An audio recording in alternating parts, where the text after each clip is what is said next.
Vraie Voix Sud Radio, le grand débat du jour. J'invite le ministre qui est en poste depuis presque 2 ans à faire en sorte que ce qui s'est passé n'arrive pas. Les agriculteurs sont des gens sérieux, donc ce qu'ils attendent, c'est pas que je fasse des rodomontades, que je fasse un numéro médiatique, c'est que je travaille. Donc je travaille. C'est pas des mots, c'est des actes qu'on veut. C'est des réponses à nos demandes, mais des réponses effectives. Pas des promesses, pas des concepts, pas des belles paroles. Moi j'attends surtout de lui qui nous apporte des réponses, et au moment où on est, visiblement avec tout ce qu'il y a dans la rue, on n'est pas au niveau. On a commencé à produire des mesures de simplification, on continue à y travailler, j'y travaille encore avec mes équipes et les équipes d'autres ministères. On prendra le temps qu'il faut, et en même temps on le fera. Et donc le ministre de l'Agriculture qui a annoncé ce matin le quadruplement de l'aide d'urgence pour les viticulteurs de 80 millions d'euros. Le gouvernement déploie donc aussi des primes à l'arrachage de vignes de 150 millions d'euros. Marc Fesneau a aussi évoqué des mesures fiscales pour favoriser les transmissions d'exploitations agricoles par exemple, ou l'allègement des charges ou encore la simplification des normes. Alors parlons vrai, est-ce que les enjeux sont uniquement financiers? Les agriculteurs nous disent on veut pas des aides, on veut pouvoir travailler dans des conditions de concurrence normales. Est-ce crédible de promettre des simplifications quand on augmente les normes année après année? Vous êtes agriculteur, qu'attendez-vous comme mesure prioritaire du gouvernement? Les annonces de Marc Fesneau peuvent-elles calmer la colère des agriculteurs? Eh bien vous dites non à 97%. Et on accueille Sylvie Collas, secrétaire nationale de la Confédération paysanne. On revient avec vous dans un instant, Sylvie Collas. Merci d'être avec nous, Philippe Bilger. Alors j'ai eu la chance ce matin de pouvoir assister à l'entretien de Marc Fesneau avec Jean-Jacques Bourdin et bien évidemment, il serait absurde de ma part de nier que ce qu'il affirme d'ailleurs comme une satisfaction seulement partielle de certaines demandes des paysans ne constitue pas un progrès, à condition qu'elle soit concrétisée. Il est évident que ça ne suffira pas aux agriculteurs. C'est pas avec ça qu'ils arrêteront de manifester. Et ce qui me frappe, c'est 2 points rapidement. Olivier a développé ailleurs quelque chose d'intéressant. Il y a d'une part la crise agricole elle-même qui pourra peut-être être corrigée par des mesures rapides, je l'espère. Et d'autre part, évidemment, il y a un mal-être, c'était son idée, qui est évidemment plus profond, qui relève d'un état d'âme morose et qui sera beaucoup plus difficilement réparé par un gouvernement. On ne répare pas facilement des états d'âme brisés. Mais le dernier élément, et je finis là-dessus, c'est que j'ai été frappé en entendant le ministre qu'à aucun moment il n'ait envie lui-même, sous l'influence du président, de renverser la table à l'Union européenne, ce qui ne pourrait arriver d'ailleurs qu'en la quittant. Et ça, personne ne veut le faire. Je pense que, sincèrement, la difficulté pour le gouvernement, c'est que les demandes sont multiples, les revendications sont diverses selon les régions, le type d'agriculteur. Les viticulteurs, eux, ils demandaient de l'argent. Ils n'y arrivent plus, ils ont des problèmes de maladie, ils n'arrivent plus à écouler les stocks, donc là, il faut les sauver. Donc je pense que ce que fait le gouvernement, c'est des réponses ponctuelles, ciblées, secteur par secteur. Donc, en espérant qu'à la fin, en enlevant à chaque fois, là, j'écoutais les viticulteurs qui réagissaient, ils sont contents, parce que ça répond à leurs revendications à court terme. Et ils vont le faire, mais ça va prendre du temps, parce que il faut connaître par département, il faut connaître par activité, voilà, par syndicat, voilà. Donc ça va prendre plus de temps que d'habitude par rapport à un mouvement social différent. Moi, je pense que les viticulteurs là sont contents, mais qu'est-ce qu'on leur propose? Vous arrachez. Et après, vous replantez quoi? Oui, bonne question. Donc là, il y en a qui vont arracher, prendre de l'argent et arrêter. Et la terre va être en jachère, voilà. C'est ça. Mais ça, la technique de l'Europe de dire depuis des années, il y a trop de production, donc on vous demande d'arrêter, et même on vous empêche de développer votre activité. C'est ce qui a amené aussi les agriculteurs à dire vraiment, on n'y arrive plus, on peut plus se développer, donc on arrête. C'est ça. Olivier D'Artigol. J'ai souvenir d'enfance où mon grand-père plantait la vigne et où à la fin de sa vie de paysan, on lui a demandé d'arracher des arbres fruitiers qui étaient magnifiques, mais il a fallu les arracher. Il y a une chose positive dans cette actualité difficile pour les agriculteurs, c'est qu'au moins les questions sont sur la table. Les questions du revenu paysan, les questions des traités de libre-échange, les questions des normes, qu'elles soient sanitaires, phytosanitaires, administratives. Les prix. Mais il y a l'autre dimension qui fait que les agriculteurs aujourd'hui ne savent pas si un avenir est possible et désirable pour eux. La grande loi d'orientation agricole qu'on nous avait promis n'est toujours pas sortie. Et l'addition de ces mesures, qui pour certaines sont justes, François vient de le dire sur la viticulture, l'addition de ces mesures qui peuvent répondre conjoncturellement à un segment de l'agriculture française ne répond pas à cette crainte existentielle, en effet.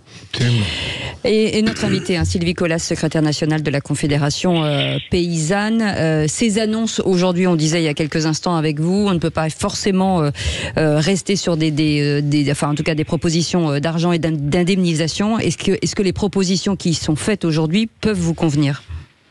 Bien sûr que tout ce qui est d'ordre conjoncturel, c'est-à-dire effectivement par rapport à la crise de la viticulture, on a la même crise par rapport à l'agriculture bio, bien sûr qu'on a besoin immédiatement, et aussi dans l'élevage. Moi je suis du Gers, où on a subi la grippe aviaire pendant 8 ans, où on a eu la MHE sur l'élevage bovin, et où bien sûr que les éleveurs attendent des aides et des indemnisations rapides suite à des crises pour lesquelles ils n'y sont pour rien, quand il s'agit de maladies, de questions climatiques, de tempêtes. On a vu dans la région du nord aussi de la France comment les cultures ont été détruites par des fortes tempêtes.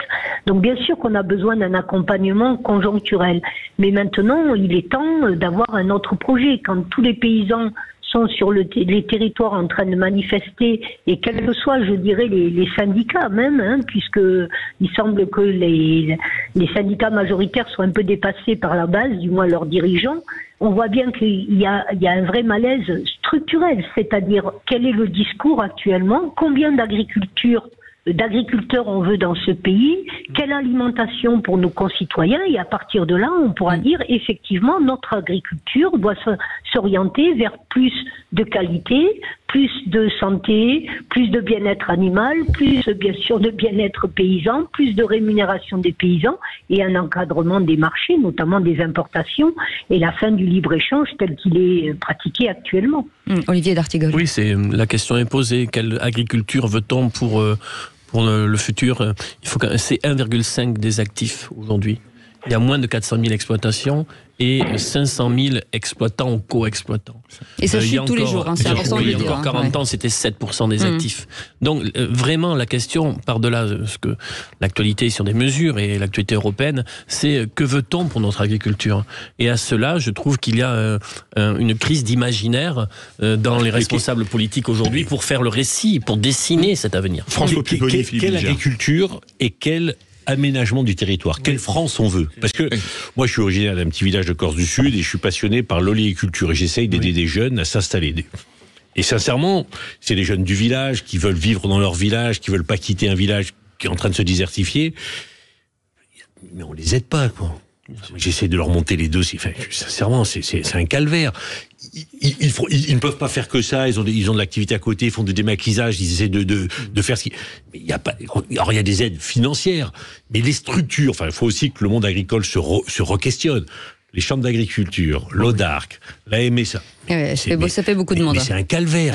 Moi, j'essaye de les aider à monter les dossiers, mais je m'arrache les cheveux et j'ai le sentiment de savoir remplir des dossiers. Alors que t'as la technique, oui. Voilà, bon. Et donc, la vraie question. Or, si ces jeunes-là, on les laisse là où ils sont, c'est de l'activité. On lutte contre les incendies, on crée de l'activité agricole, on démaquise les terrains, ils restent chez eux, ils embauchent. Voilà, il y a toute une logique derrière. C'est l'école du village qui peut rester ouverte. C'est l'école du village qui peut rester ouverte, le commerce, bref. Et on n'a pas le sentiment que les grosses structures agricoles sont dans cette logique d'aménagement du territoire. Est-ce que c'est à elles de le faire? Je sais pas, mais en tout cas, c'est un vrai sujet. Philippe Bigère, j'aimerais poser à notre ami Sylvie Collas. Et en même temps, à mes amis chroniqueurs en face, j'apprends des choses, enfin, je m'en doutais. Est-ce que le monde, Olivier parle des arbres fruitiers qu'on obligeait son grand-père à arracher. Là, on entend qu'il y a des terres qui n'auront plus le droit d'être exploitées. Mais dans quel monde vit-on pour que la tendance naturelle de l'être humain d'avancer, de progresser, d'accomplir et d'agir soit entravée? Est-ce qu'on aurait pu avoir un autre monde? C'est une question que je pose d'abord à notre ami. À Sylvie Collas, on l'écoute. Et à vous, éventuellement, qui vous y connaissez un peu. D'accord. Justement, Monsieur Fesneau, notre ministre, fait quand même est complètement dans la contradiction. À la fois, ils sont prêts à alléger entre guillemets, toutes les normes environnementales, celles qui protégeaient la petite agriculture de qualité, celles qui protégeaient la santé des consommateurs, celles qui protégeaient nos environnements, c'est scandaleux parce que c'est un vrai mensonge, l'histoire des jachères et de dire qu'il y a 4%. Pourquoi il y a 4%? Parce qu'effectivement, c'est les gens qui contestent ça, c'est ceux qui n'ont pas une haie, pas un bois, pas un bout d'herbe, tout est désherbé, nettoyé, productiviste. C'est les grandes plaines, les grandes régions de l'agriculture, alors que nous, dans le sud-ouest, moi je suis du Gers, mais nous les 4%, on n'a pas besoin de mettre des choses en prairie, parce qu'en fait c'est des compensations de zones écologiques pour permettre justement les insectes, la nidation des oiseaux, tout ce qui est nécessaire à l'équilibre de notre environnement et qui contribue justement au bienfait de nos cultures et de nos productions. Nous, on n'a pas besoin d'implanter des prairies parce qu'on a les 4% de surface liés à nos bosquets dans les coteaux du Gers, liés à et c'est tout ça qui nous abrite des tempêtes dont on signale. Donc on voit bien qu'il y a des agricultures et que ceux qui actuellement font pression sur le ministre, c'est parce qu'ils ne veulent rien changer à ce modèle économique toujours plus productif, toujours plus économique, au détriment du nombre de paysans, au détriment des territoires ruraux qui n'ont pas les mêmes capacités que agronomiquement, écologiquement. Je rebondis, voilà. Sylvie Colas, est-ce qu'il faut réguler l'accès aux terres ?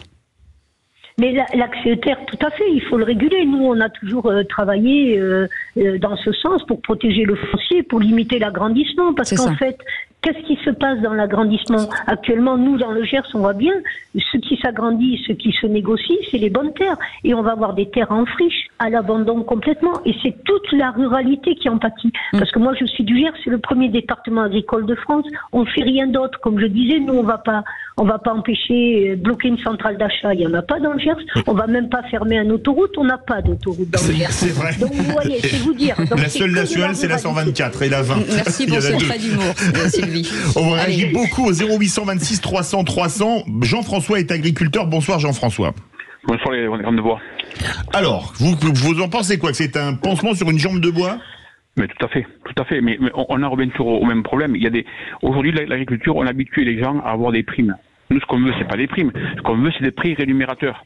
Quand vous avez sur un caddie de la ménagère basique, lambda, on va dire, qui fait 100 euros d'achat alimentaire. D'accord? Vous avez 6,50 € dans l'agriculture. Donc ça veut dire qu'il y a 93,50 € qui sont partis à l'ouest. Entre transformateurs et revendeurs. C'est pas normal. C'est pas normal. Ce qu'il faut aujourd'hui, c'est des prix rémunérateurs. C'est tout. Donc là, on trouve un peu d'argent parce que les paysans sont en colère. Il faut surtout pas qu'ils rentrent à Paris. Alors surtout pas. Mais tant qu'on fout le bin dans le sud, c'est pas grave. Dès qu'on va vers Paris, il faut plus. Jean-François, vous êtes agriculteur. Il n'y a pas que les agriculteurs qui réagissent. Direction Limoges. Bonsoir Benoît. Ils sont bouffis. Benoît? Oui. Oui, vous êtes sur Sud Radio, dans les vraies voix. On vous écoute. Vous êtes en direct. Bonjour. Bonjour. Quel est votre avis alors sur la crise? Pour vous, il faut voir que c'est des promesses pour casser le mouvement, c'est ça? Ah oui, moi je vois ça comme ça, des promesses pour casser le mouvement, parce qu'on fait des propositions aux viticulteurs. Bon là, l'Europe a fait une proposition par rapport aux jachères, mais au final, comme beaucoup de choses que promet le gouvernement, il ne tient pas vraiment. Il est beaucoup dans la langue, je trouve, le gouvernement. Et puis au final, ça règle pas le vrai problème qui est pourquoi on fait venir des produits chez nous avec des produits qui sont pas autorisés en France. Ah oui, c'est toujours les mêmes.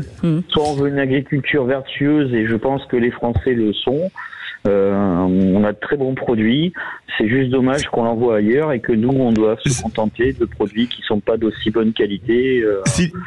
Voilà. Merci Benoît. Sylvie, vous êtes secrétaire national de la Confédération paysanne. On mélange Jean-François agriculteur qui dit on veut pas des primes, on veut pouvoir être rémunéré de notre travail. Et vous avez Benoît qui nous dit on importe des produits avec des produits qui sont produits avec des produits, ça fait beaucoup de produits interdits en France. Moi je me rappelle le cas de la banane bio qui venait d'Amérique du Sud, qualifiée bio avec des produits interdits, strictement interdits, en Guadeloupe ou en Martinique par exemple où on produit de la banane. Est-ce que ça c'est pas des choses qui sont urgentissimes à mettre sur la table? Mais bien sûr, c'est pour ça que nous, à la Confédération paysanne, nous sommes contre les accords de libre-échange et nous voulons que tout soit remis à plat. Il est grand temps. d'arrêter cet ultralibéralisme où on a toujours quelqu'un qui va produire moins 10 ans, c'est-à-dire au moins cher, qui va toujours entrer en compétition avec les autres parce que les normes ne sont pas les mêmes, mais en même temps, c'est la planète qui en subit les conséquences. Il n'y a pas que nous. Il y a les paysans de l'autre bout du monde qui sont comme nous, acculés à travailler dans des mauvaises conditions, à produire, à engager de la productivité, à détruire leurs forêts, à détruire leurs eaux pour produire plus de la canne à sucre, un tas de choses du libre-échange.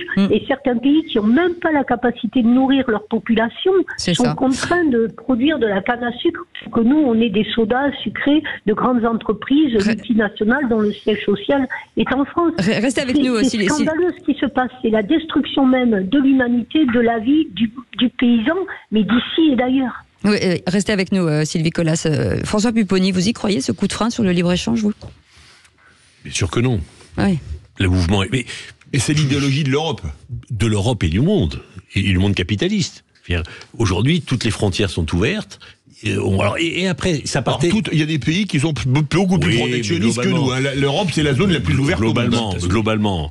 Mais ça partait dans un premier temps d'un bon sentiment aussi, qui était de dire on va aider des pays en développement. On l'a tous eu. Il fallait aller acheter des produits dans tel pays parce que ça permettait de sauver les agriculteurs de ce pays. Voilà, on l'a tous fait entre guillemets. Donc cette volonté, mais sauf qu'on a assumé, on ne veut pas assumer aujourd'hui, mais on a choisi délibérément de tuer nos agriculteurs et de tuer notre agriculture. Ce qui arrive aujourd'hui n'est pas le fruit du hasard, c'est le fruit d'une vraie volonté. Merci beaucoup, en tout cas, Sylvie Colas, d'avoir été avec nous, secrétaire nationale de la Confédération paysanne, bien entendu. Merci. Notre soutien éternel aux agriculteurs avec Philippe David et même Sud Radio. C'est quand même la radio des territoires, on le rappelle quand même. Merci en tout cas à nos auditeurs. Dans un instant, vous allez pouvoir jouer avec nous, Raphaël, de Cachan. Voilà, donc il vous reste à peu près 4 minutes pour lire tous les journaux du monde, pour tous les verbatims de nos politiques. Allez, on en parle dans un instant, ce sera le quiz de l'actu. À tout de suite.